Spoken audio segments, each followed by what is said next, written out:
Attendez la découpe. Cette burrata est croustillante à l'extérieur, mais regardez l'intérieur. Je crois que c'est la meilleure façon de cuisiner une burrata. Bonjour les amis. Salut les amis. Aujourd'hui, Alik, on propose quoi? On propose une entrée archi gourmande qui fera plaisir à tout le monde. C'est vraiment parfumé et très, tu vois, c'est hyper doux, c'est croustillant. C'est spectaculaire. C'est spectaculaire, c'est bon. D'ailleurs, cette recette-là, vous trouverez tous les ingrédients dans le descriptif en bas et aussi notre boutique en ligne où vous pouvez trouver ce genre de tabliers qui sont super sympas à notre effigie. On part sur le séchage de la burrata et toutes les autres opérations dans la foulée. Restez avec nous, c'est parti pour l'aventure. On pose la burrata sur le papier absorbant le sopalin, très délicatement, regardez, hein. La peau de la burrata, l'objectif dans notre recette, c'est qu'elle ne pète pas dès le départ. Hein. Et là, ça va partir 30 minutes au congélateur pour leur apporter une certaine consistance et que ça se tienne à la cuisson. Allez, c'est parti, un petit coup de froid. On fait un pesto minute. Mais si vous voulez voir un pesto bien travaillé pour faire des jolis... Le lien, il est là. Voilà, on vous avait proposé ça vraiment de façon plus artisanale, à la main. Et c'était incroyablement bon. C'était super bon. Là alors, Pesto Express. Vas-y, dis-moi Alix ce que je dois faire. Mettre tous les ingrédients que vous avez déjà vus dans le descriptif. Voilà, est-ce qu'il y a un ordre? C'est toujours plus simple de commencer à mettre les liquides. Voilà. Donc, et quand vous mettez ces liquides-là, n'oubliez pas de prononcer la phrase magique. Ma che bella! Jusqu'au bout, la dernière goutte de cette magnifique huile d'olive. L'huile d'olive, et on continue avec les autres ingrédients. On rajoute les pignons de pain, on rajoute la petite gousse d'ail, le parmesan, et évidemment, il n'y aurait pas de pesto sans un incroyable basilic parfumé que nous venons bien tasser au fond du blender jusqu'à la dernière feuille. On ferme le tout et c'est parti! Ah là là, super.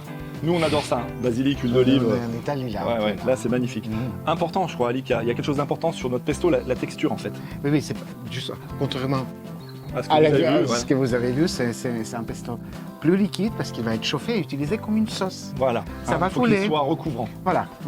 Et ben écoutez, le pesto est fait, on va passer à la burrata. Hein. Allez, c'est parti. Farine. Voilà, on fait avec beaucoup d'attention. Hein. Œuf. On fait attention. Hein. Panure. Et ça suffit pas, les amis. Œuf. Pour l'instant, tout va bien. Panure. Et on remet au congèle entre 15 et 20 minutes avant de frire. Le pesto va être monté à la bonne température, à environ 80 degrés. Pourquoi, Alik? Parce que si vous montez à 100 ou 120 degrés, en fait, il va perdre sa belle couleur. Et nous, on aime la beauté. Voilà. Donc vous allez voir, ça bouillonne juste, ça va être très beau. Regardez ça de près. Voilà, là on est à 80 degrés. Une température idéale, Luc. Idéal, regardez, ça bouillonne, ça garde son joli vert. On est prêt au nappage. On a monté l'huile à 170 degrés. Et maintenant, on va venir faire cuire notre burrata panée. 1 minute 30, c'est ça, Alik? Exactement. Et allez. Hein. Si vous allez à 1 minute 35, c'est pas grave. Voilà. Regardez comment ça se passe. Action. On plonge.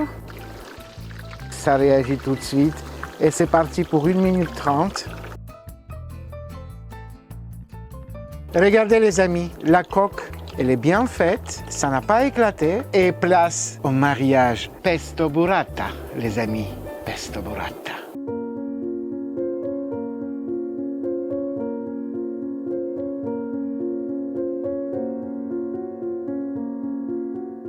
Cette croûte à l'extérieur qui est croustillante, vous coupez et ça reste frais. Le fondant de la burrata, la saveur et les arômes du basilic, faites-le. Ah oui, vous cherchez avec comme une sauce, c'est une vraie gourmandise. Par contre, n'oubliez pas que la semaine prochaine à 18 h, il y aura une nouvelle recette sur la cuisine des copains, Luc Alik Bouillon.